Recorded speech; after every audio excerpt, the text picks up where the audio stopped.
And we are the Coalition, loud and proud, outrage porn-free, civilly disobedient media, broadcasting live on the Worldwide Coalition Network here at the Go Local Live Broadcast Center, 90 Way Boston Street in the heart of the city we love. Our night of candidates continues. Joining me live for the very first time on the Coalition is one Michael Steiner, and of course, he's running for District 41. Now, just to repeat the caveats that we have in place for this evening. First of all, I am grotesquely offended, and this is me, not the candidate speaking, by the coverage of the current election. By the way, it seems like a lot of people in the legacy media are outraged and then lapse right back into the same coverage of the election. So here we're going to be a little different. We're going to stand true to our ideals. As we say, we are outrage porn free. We are civilly disobedient. What that means is simply an adherence to issues as opposed to the fluff, the nonsense, the stupidity that's constantly thrown up with us, taking away the oxygen in the room necessary to discuss real issues that are facing everyday Rhode Islanders. We will have none of it here. The rules of the coalition are simple. Whether you be Republican, Independent, Libertarian, Moderate, or Democrat, we are not interested in your polling. We are not at all even remotely interested in your fundraising, other than to point out ways that people can easily donate money to your campaign. We are not interested if you're going to win. We simply want to know why you should. And we are willing to dedicate an hour of time to that so that folks get a feel for the candidate, their background, their philosophies, and to talk about things that are important to them. So again, thank you for coming on. I know it's a hectic time of the year.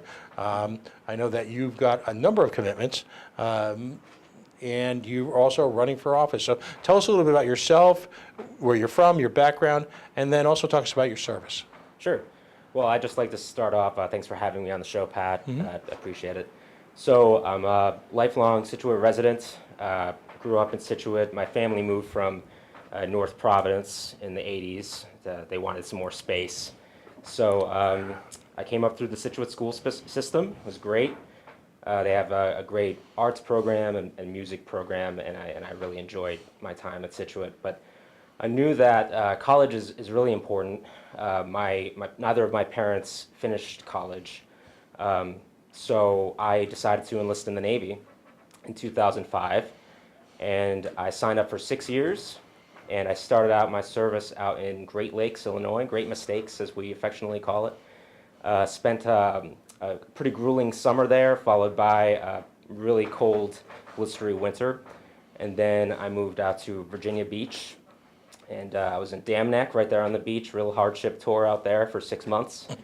And then I finished up my school, and I ended up in San Diego on board the USS Nimitz. That's where I spent 5 years. And so when you're a young sailor and you show up to the Nimitz and you're dressed white with your sea bag packed to the top, and you look up at the ship, it's really something to behold. And when you go underway the first time and see flight ops, you really think, you're on Top Gun and you're listening to the Top Gun soundtrack and everything. And then that lasts about 3 days, and then the notion starts to sink in that, wow, I'm going to be stuck on this ship for 5 years. This is great. Buckle up. So I spent 4 years out in San Diego, which was great. I miss it. The toughest job in the world is the Fox 5 weather girl out in San Diego. 80 degrees and sunny. Back to you, Tom. But I enjoyed my time there. I missed the seasons. So when I moved up to Washington State, it was a great opportunity to get back into that. But it's a different setup up there. There's only 2 types of weather in Washington. It's either raining or about to rain. But it's beautiful, it's lush and green. And so in 2011, I decided to get out of the Navy, and I came back home because I really wanted to use my GI Bill to go back to school. They had just passed the new post 9/11 GI Bill in 2009, thanks to Senator Jim Webb and some of his colleagues, and some really industrious student veterans who had lobbied for that down in DC. So I figured I'd give CCRI a shot. I got out and I went to CCRI, and I saw a poster for the Student Veterans Organization, and I was really looking to fill the camaraderie void. So I got involved with some great vets, met some great Army guys and Marine Corps guys, and we started doing work in the community. So I was there for about 3 years. And then I ended up transferring to the University of Rhode Island, and where I just finished up with my degree in economics, my bachelor's degree in economics this summer. And that's that's the bulk of it. So you may actually, when elected, you may actually be the first person in recent House history who actually has a fundamental understanding of economics. You could make that argument. Yeah, I have a bachelor's of science in applied economics, so I think that'll be a selling point at the doors for sure. Yeah. So okay, so you understand the substitution effect, and you understand, how money works, and okay. Yes, sir. So that could be pretty special. Yeah, and one of my great mentors, Len Ladaro, he's always, I hear him on the radio all the time, and he talks about having testified up at the State House, and he's told me it's pretty challenging. Right. They don't really have an in-house due diligence, economics research office or anything like that, so oftentimes... I've often found it astonishing in a state where you pretty much need a papal dispensation to get a koi pond, that the legislature, and as we affectionately refer to up at Halitosis Hall, all credit to Rudy Cheeks, can perpetrate all sorts of mass economic atrocities without even, something like the multiplier effect. Hello? Yeah. Bueller? It's the dearth of knowledge it's brutal, and unfortunately it's had some pretty negative impacts on the state as well. But more to your background. So when you were carrier bound, Yes. what were your duties on? So I was a fire controlman. I started out as a seaman apprentice, fire controlman. And so I worked on the 48 Echo radar system. So if you ever look at a big deck, aircraft carrier or amphibious ship, up forward on the island, there's a big square radar system, and it's a three-dimensional air search radar. So it does bearing range and elevation, and it just tracks inbound airplanes and any sort of missiles or threats. And that was my initial system. Then I worked on the Spook 9 Bravo and the cooperative engagement capability. So those were my three radars that I was in charge of. So I started out as a technician, and then I rose through the ranks relatively quickly. I made work center supervisor and then assistant leading petty officer in 4 years. So went up from E2 to E6 pretty quickly. And now I'm still in E6 trying to pick up chief down in Newport as a reservist. Right. So you're reporting for duty every month.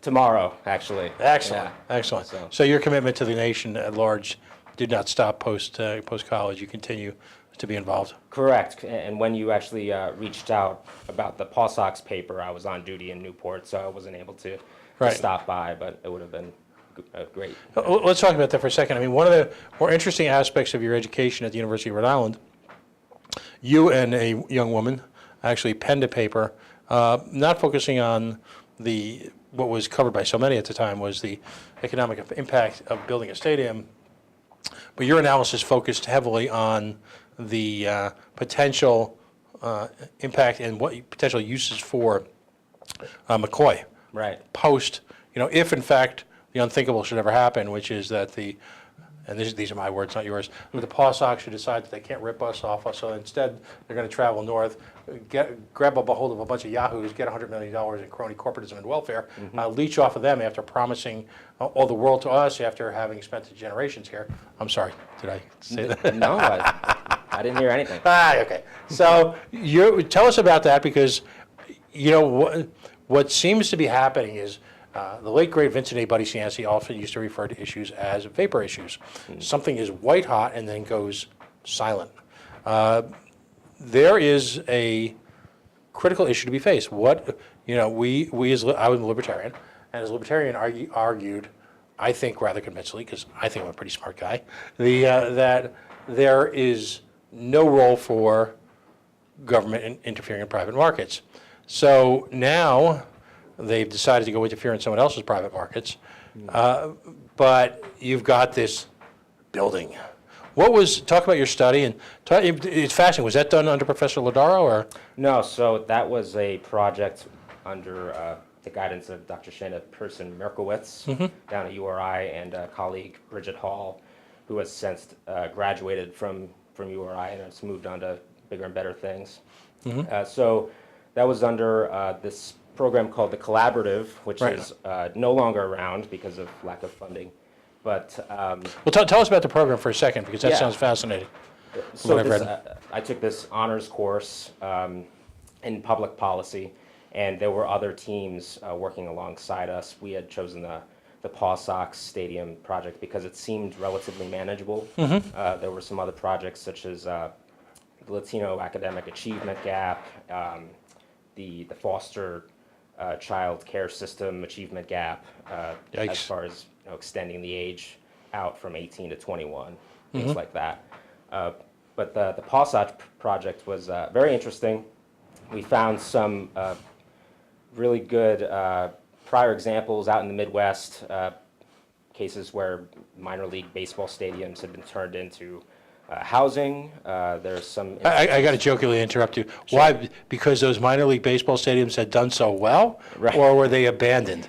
Abandoned, yeah. Oh, So- wait a minute. I thought they all made money and generated economic, I'm sorry. No, Go ahead. no. You Well, were, that leads on to another topic. Well, I took this urban economics class, and part of it was sports economics, and I don't believe that investing public money in minor league baseball fields is ever really a good decision.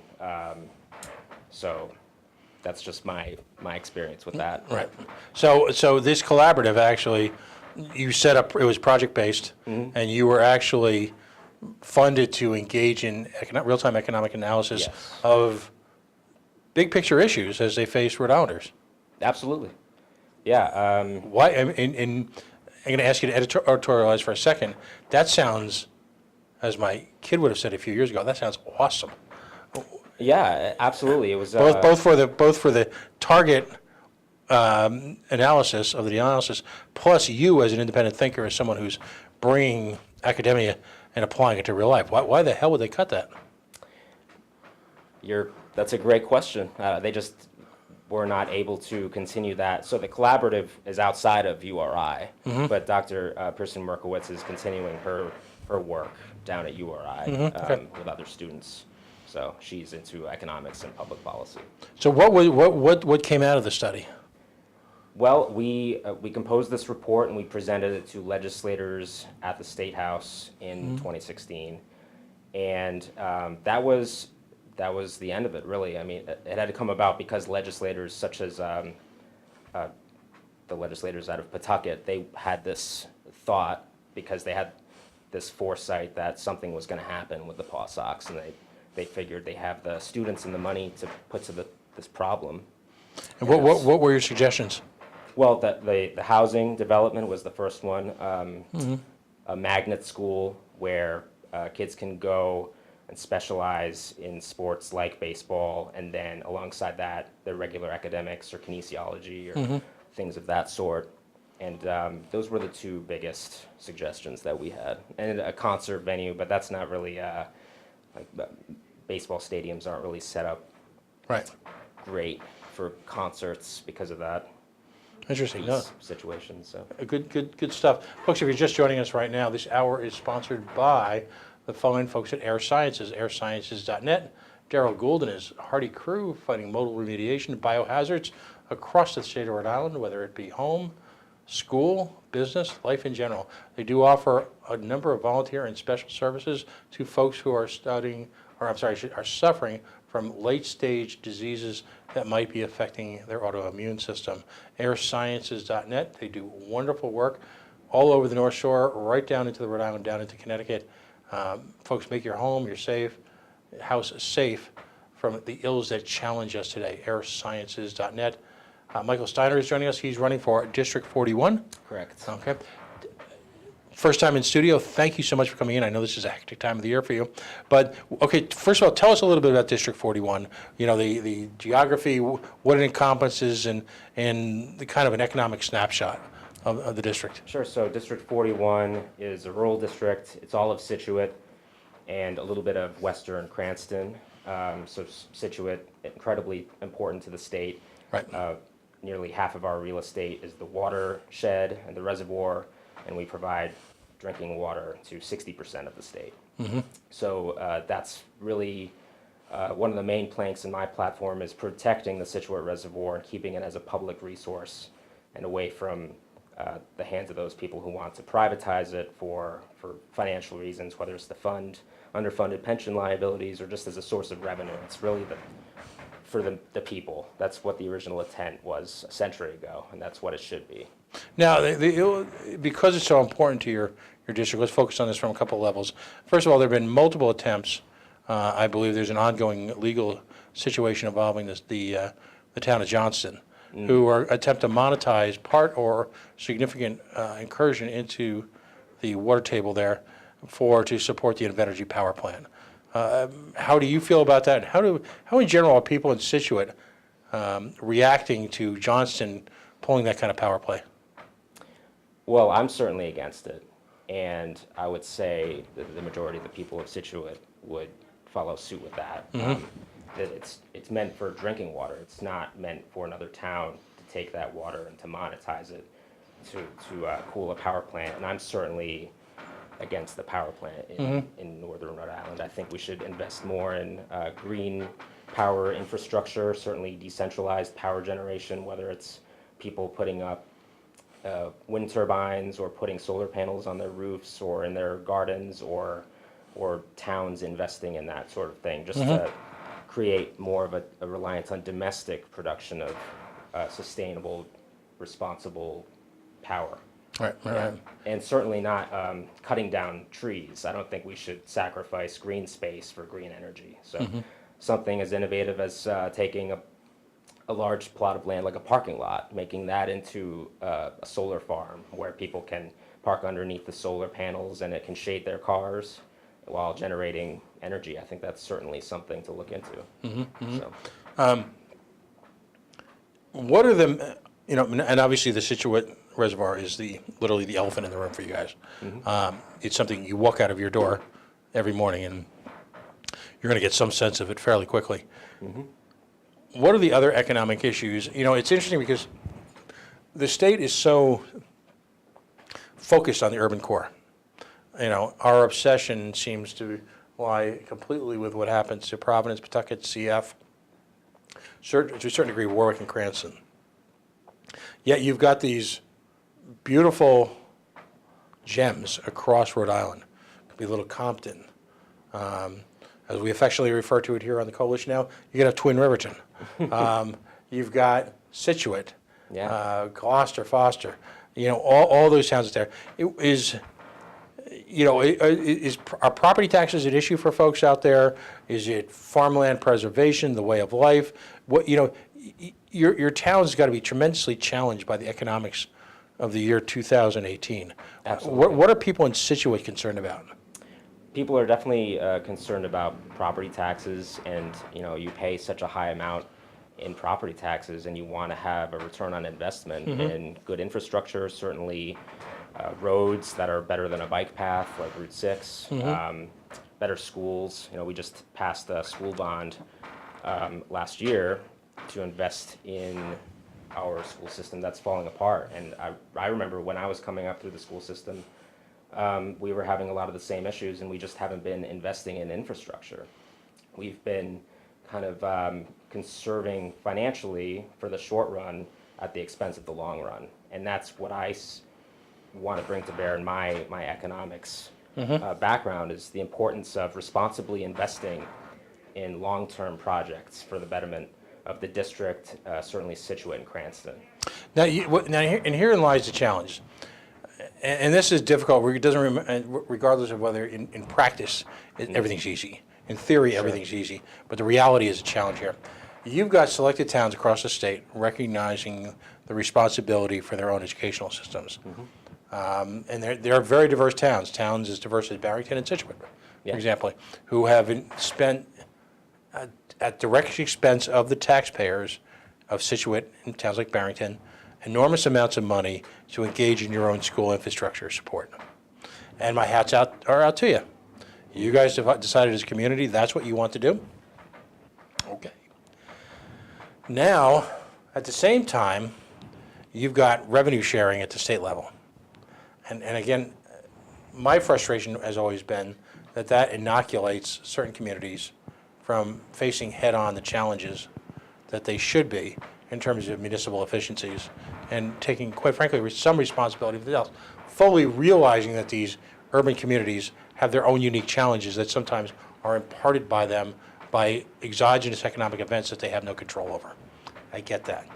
But what do you say when you've got the state being asked to look at a significant bond issue, and yet folks in Scituate seem to be taking care of themselves?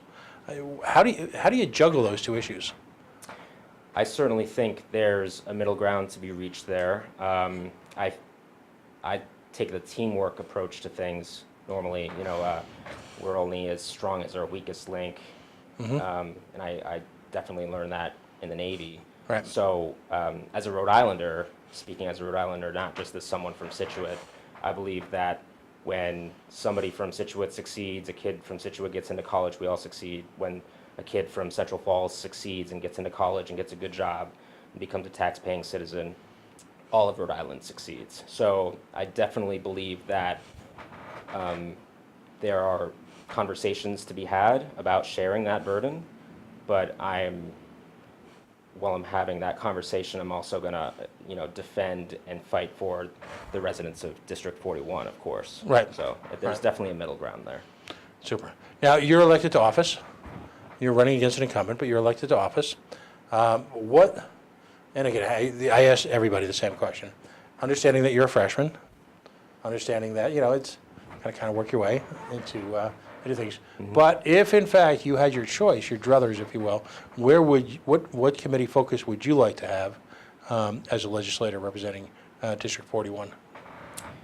Certainly, as a veteran, the Veterans Affairs Committee is appealing to me, but I'm more than a veteran, of course. So I believe judiciary is really interesting. I've testified in front of judiciary a few times for voting access and voting rights legislation, and so that's definitely something that I would consider. Finance is always a great seat at the table when it comes to coming up with a good budget. I believe that there's a lot of waste to be found in government, and it's about efficient spending, and that's what I want to bring to the table. What are your core issues then? What you again, if you could write the script, and we all know that the reality is that when you're running for office, you portray your ideal situation. Again, understanding that you're walking into an ongoing situation that may or may not be in or out of your control. What are you think the break glass, add water, got to do right aways are for Rhode Island when the next session opens up? Well, I don't pretend to have all the answers, but what's been on my mind is certainly the decennial census in 2020 and having people stay here in Rhode Island. And so in coming up through college and being alongside young 20-somethings who want to stay here in Rhode Island because they have friends and family here, but they have to seek for opportunities elsewhere in Boston or New York City or DC. Right. I would like to see people who want to stay here in Rhode Island be afforded the opportunities to choose Rhode Island. And whether it's coming up with solutions and working with the business environment, not corporate welfare, of course, but really small businesses and bringing in opportunities for Rhode Islanders to live and work and have life-sustaining wages here in Rhode Island. That would be my focus. It's interesting because you mentioned the corporate welfare. There are some, your host included, who would argue that the Commerce Corporation at this point seems to be hopelessly out of control. And again, my words, not yours. Writing checks just this past week, I believe $1 million grant was approved under the Wave Runner, Super Ski-Doo, whatever analogy Gina is using this week, for an existing Pawtucket corporation. I call it the Pawtucket Pawsox Participation and Trophy Awards. Again, as an economist, I'm wondering what your thoughts are about these economic development corporations handing out money. As an amateur, I see you're picking winners and losers. You're asking certain Rhode Island businesses, particularly in the entertainment field, and this was one of my objections with the Pawsox, to effectively, through their taxes, subsidize their competition's ability to compete for the same entertainment dollar. Sure. I have huge problems with the very existence of the Commerce Corporation, and whatever little pulpit I have, I scream for just an equal playing field for all, so that regardless of race, regardless of ethnic heritage, regardless of sexuality, regardless of origin, that you have an opportunity to compete in the Rhode Island dream. And there can be a dream here. This is an amazing place to live with amazing people. If somehow we could just get rid of some of the people who either have appointed themselves or are elected as our alleged leaders. What would you do with the Commerce Corporation? That's a lot to think about, but I have somebody who I consider a friend and mentor in Carl Waddenston. And so I met him through Leadership Rhode Island. Excellent. And I met with him recently talking about lean government. And we had some of that on the NIMITs doing continuing process improvement, Lean Six Sigma, all of that. So I would really like to see that brought to the forefront when it comes to government just laying everything out on the table and seeing where our money is really going. So would you support these kind of grants to private companies? I mean, it's seemingly conflicts with both libertarian, small business Republican, and progressive principles. Do you see that as a conflict? Absolutely, yeah, and I definitely I have some progressive principles and libertarian principles, and I don't believe that we should be picking winners or losers, certainly. I mean, there may be sometimes a good idea where it's warranted, but I would much rather see, instead of one company or two companies getting $15 million apiece, doling out hundreds of thousands of dollars in checks to small businesses who have shown, who have proven track records or something like that. Or perhaps business just investment. Or perhaps just reducing the barriers to entry for all businesses? Or that, yeah. Streamlining processes so it's not as difficult to enter the market. Okay, fair enough. What are some of the other hot button issues that you want to tackle? I mean, whatever it is, it's all good. Certainly, schools, infrastructure, and opportunities for college people, college kids, and the trades. But also, service is a big deal for me. So after I got out of the Navy, I served in AmeriCorps, which is a great opportunity for people of all ages, whether you're a young professional or a mid-career professional or a retiree, to give back to the community, to get a stipend and work for a nonprofit. So any opportunities we can get to support things like Serve Rhode Island, where people can give back to the community, certainly that would be, that's a soft spot for me. Yeah. Okay. That's interesting. The AmeriCorps really, I think, program really gives you a real feel for what's happening on the streets of, particularly the urban core. School security. That's another one of those. There's a couple of words that every year, and a couple. I think it's Merriam-Webster has a competition to what words need to be removed from the language. I think transparency was one of them for last year. Cryptocurrency, or I should say, not cryptocurrency. Cryptocurrency, yeah. Cryptocurrency is being thrown out by people. Blockchain. Blockchain, right? Yeah. Blockchain. Tremendous energy driver right there, blockchain. Right, blockchain. I don't pretend to know. Everything's going to be blockchain. Yes, sure. Yeah. Okay. If you it's one of those words where people throw it out, and I'm convinced everyone sits there and nods very sagely and says to themselves, "Please don't ask me about it. Please don't ask me about it. Please don't ask me." Yeah, about certainly don't ask me about it. There you go. But Yeah. school security, of course, is on everyone's mind right now. Prior guests and I kind of agreed that and my wife's a teacher. Sure, it's great. Why no one, particularly our children, our wee little varmints, should ever be in harm's way, ever. There seems to be an emotionalism that's attached to the issue that people are reacting to, as opposed to stepping back and saying, okay, let's deal with this right away. I mean, right away. Right. All the urgency in the world. But at the same time, let's not wallow in the emotional aspects of it, as our current governor has now, in my opinion, not yours, but has for a few months, as opposed to actually engaging in behavior that will simply make the situation better. If you had that magic wand, what are some of the things that you would do for our schools here in Rhode Island?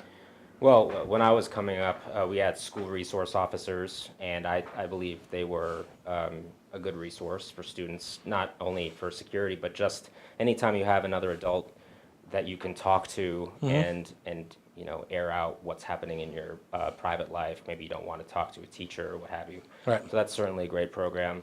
But also, I was talking to an educator at Scituate Middle School, and we were just talking about the resources available for psychologists or social workers, and I asked him if he felt that was adequate, and he said certainly not. So that would be an area that I would invest in. I believe we're blessed here in Rhode Island, and I think maybe I would get flayed for this, but I don't necessarily think we have a gun problem. I think we have to address the socioeconomic issues that underlie gun violence, and so I think we have to talk about dual income households where both parents have to work multiple jobs to raise a 5-year-old because childcare is so expensive. We need to concentrate on working families. So that's the long answer. My short answer would be to invest more in psychological resources in the school systems. Okay. No, that's great. That's well thought out. The rush, even with the Google money, the rush to put a metal detector in every school seems to be more a focus of looking like you're doing something as opposed to addressing the really substantive issues, the hard issues, the uncomfortable issues. And that really hits at something that I see over the past few years is just the militarizing of civil society, whether it's Interesting. going to police departments and seeing surplus military gear, or just like you were saying, securing our schools like secure military compounds. I think that has a real effect on our students' ability to learn, and it's not going to be a good outlook, I think. No, it's funny, in the much discussed issue, a certain conversation held place in the Oval Office yesterday, the word stop and frisk were brought up. And Will always point, it's a very libertarian concept, by the way, the notion, opposing the militarization of everyday society. I always point out that there were 2 Department of Justice studies done about Ferguson. One was, and it was more prurient, was the events that took place at Ferguson. Sure. Less paid attention to, if you will, I don't know if that's proper English, but actually more important than the discussion of the events was the atmosphere that led to the creation of the permissiveness of hostility against existing police forces, which was clearly the responsibility, clearly the people responsible for that were the law enforcement community in the Ferguson area, who created an environment of outright fear and hostility by engaging in stop and frisk against ordinary citizens. Quite frankly, using someone's racial background as a motivating factor for engaging them. Right. Several folks, regular folks, if you will, not folks with an agenda, talked about the police state-like mentality surrounding Ferguson and that part of Missouri. It was a revenue stream. Exactly. Yeah. And I was just listening, I'm an NPR nerd, so I was listening to this podcast talking about policing in New York City in the 80s, and where they would have transit cops issuing summons to people who were not really violating those particular laws, and then when they failed to show up, that would be a warrant, and then when they came up and got another summons, it would show that they have a warrant, so then they'd be dragged in, and so it's this endless feedback loop where people are basically exploited and extorted. I call it the circle of economic violence, because what happens is once you become part of the judicial system, even at an innocuous level like a civil fine, frankly, your inability to deal with it because of economic issues can turn you into a criminal. Yeah. I mean, one of the things that I would ask you, I'm just going to throw this out here since you brought it up there, I think one of the worst aspects of Rhode Island government is the notion that if you owe the government money, you can't renew your driver's license. Right. Because Now, how are you going to get to work? How are you going to take care of your kids? Right, and so what ultimately will happen is you will be pulled over. Yep. You will then all of a sudden you have the potential to be part of the criminal justice system because you couldn't afford to pay a fine. Yeah, how's that working out for everybody? Right. Right. It snowballs. Yeah, and so you're dragged inexorably downhill, It can, and if folks think I'm exaggerating, and you seem to be right on top of the issue. Just talk to folks of lesser means and understand how expensive it is to be poor. Yes. It's very expensive in this state to be Poverty poor. is expensive. Right. I mean, you pay more for everything. Yeah. And you then, again, if you get caught in this snare. Yeah. Right, and like I said, I'm blessed to not be in that situation, but there, for the grace of God, go I. And I want to be in a position where we can have those discussions and not criminalize poverty. You know? Right. No, I'm. It's interesting because you probably self-identify more as a progressive than as a libertarian. I identify heavily as a libertarian, obviously. Right, but there's overlap. There's a significant issue in understanding what role the state has in promoting violence against its own citizens. And that's an issue that needs to be dealt with everywhere, not just Ferguson, Missouri, because it needed to be dealt with. Who knew it needed to be dealt with in Staten Island? Right. You know, who knew? Right, and it's a very difficult topic to address because if you don't address it with kid gloves, you might come off as being anti-cop, and I'm certainly not. And I know there are plenty of great people in the police force. It's not Exactly. It's not their problem. It's just a systemic issue. Right. If you're running for office, then you're weak on crime. Right. Well, no, I'm not weak on crime. I personally oppose the death penalty. I take it as a libertarian, I believe in small government. Then how can I possibly promote government to having the ultimate power of life over death? Right. I can't. It's hypocritical at the very least. But then again, all of a sudden I'm soft on crime. Well, no. Right. And I don't believe it to be a powerful deterrent. And so what if that happens and you're wrong? You know, even if you do that 1% of the time, that's 1% too many. Whereas the same people who are okay with that scream about 0.0025% voter fraud.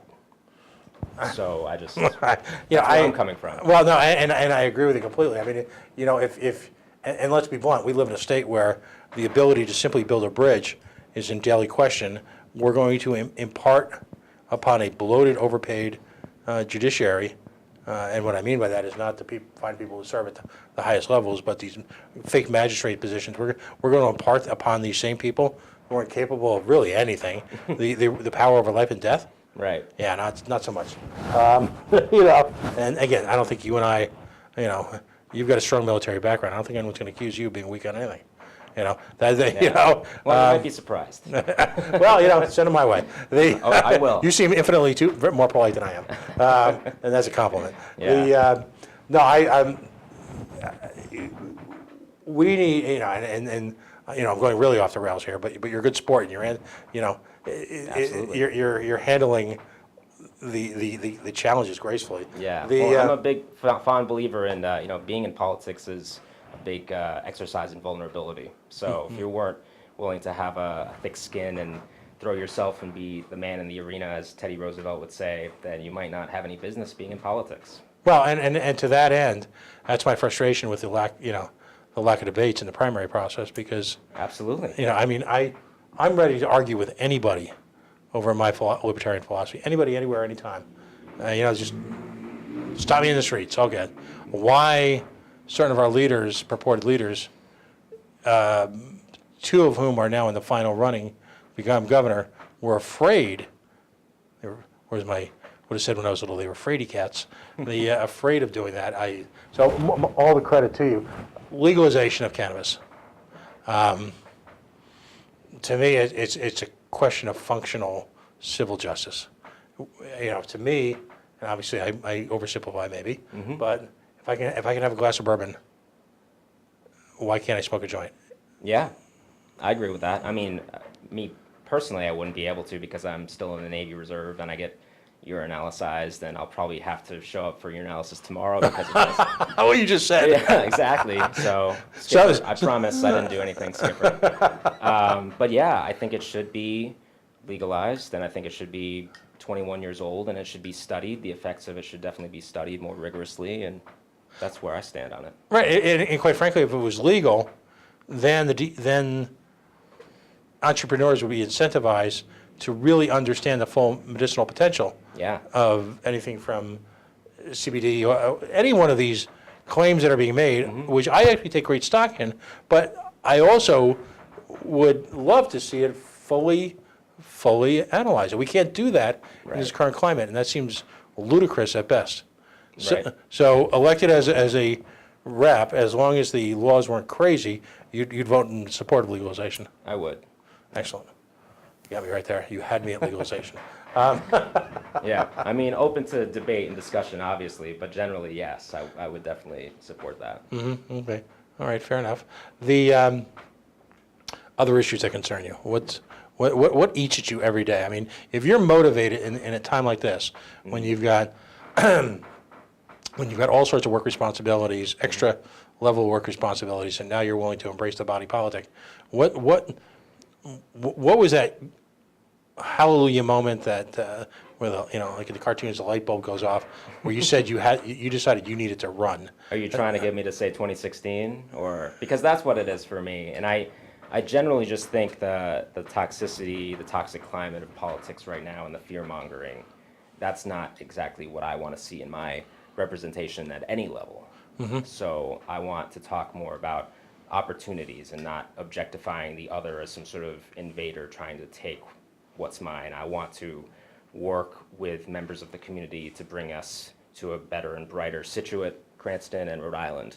Right. Certainly.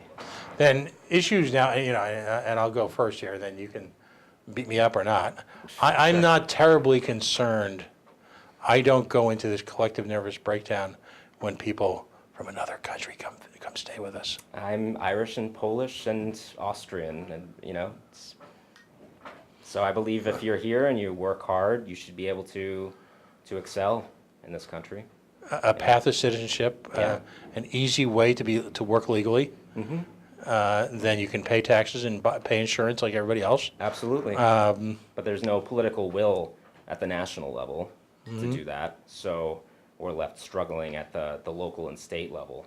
But I don't believe that local resources should be dedicated to weeding people out. I think it should be dedicated to educating and keeping us safe and, clean drinking water, food security, all of those things. Right. So I'm not,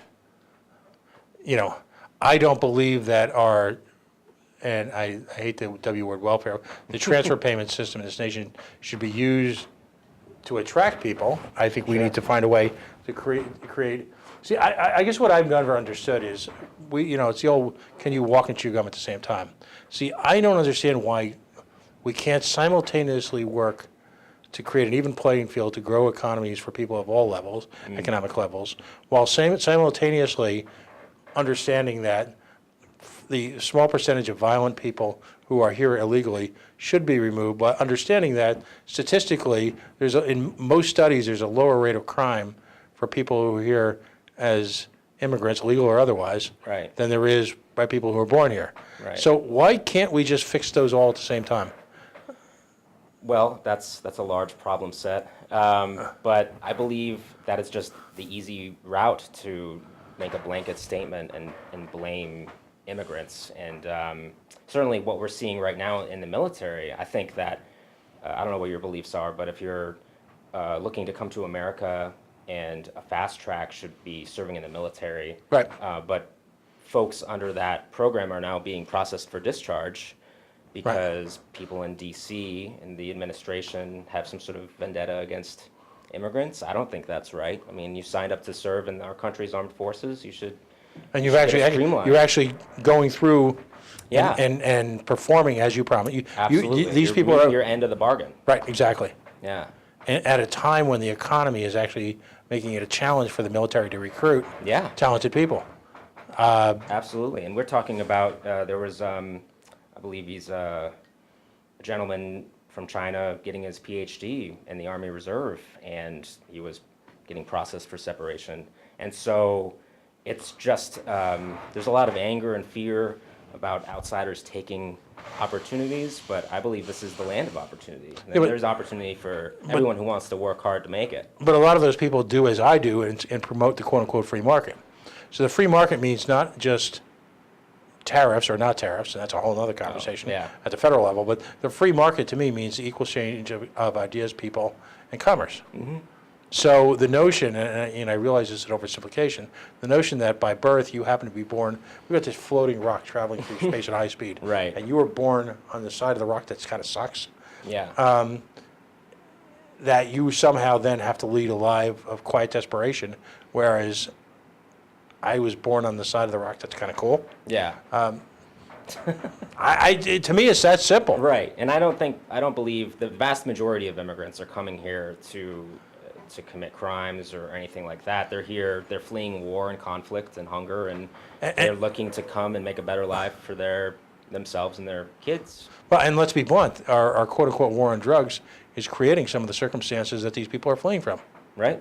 We've offshored our drug manufacturing capacity to parts of Central and Latin America, and we're shocked, a la Chicago 1921 or whatever, that violence and narco-terrorism is occurring in those parts of the world, and people would want to get out of there. Right, and some companies and contractors are making money off of it, and people who make decisions own stocks in those companies, and it's circular. So Yeah. that's just my personal belief. No, sometimes I firmly believe there's an old Pogo was the name of the cartoon, and one of the great lines that came out of this cartoon was, "I have seen the enemy, and he is us." Right. Self-inflicted gunshot wounds is another way to phrase this. But ultimately, even though we're talking about national issues in a perspective, we have the ability to make changes locally Yes. that can ameliorate the difficulties that we all face, don't we?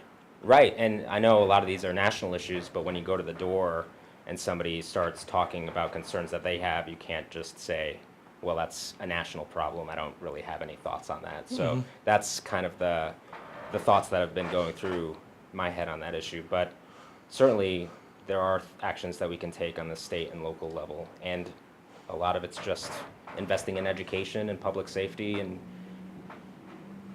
Getting out of the way. yeah, letting the markets do their job.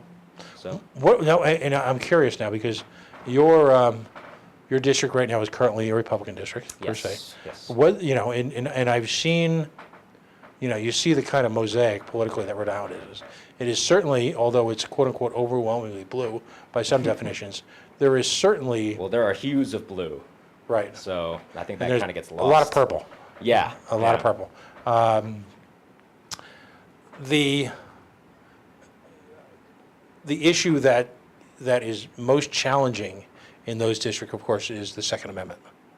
Absolutely. Now, the Rhode Island Constitution, is very clear. Thou shalt not infringe upon, shall not infringe. Sure.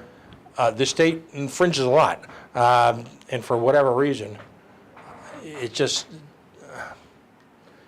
Yeah. What do we need to do about gun laws in the state?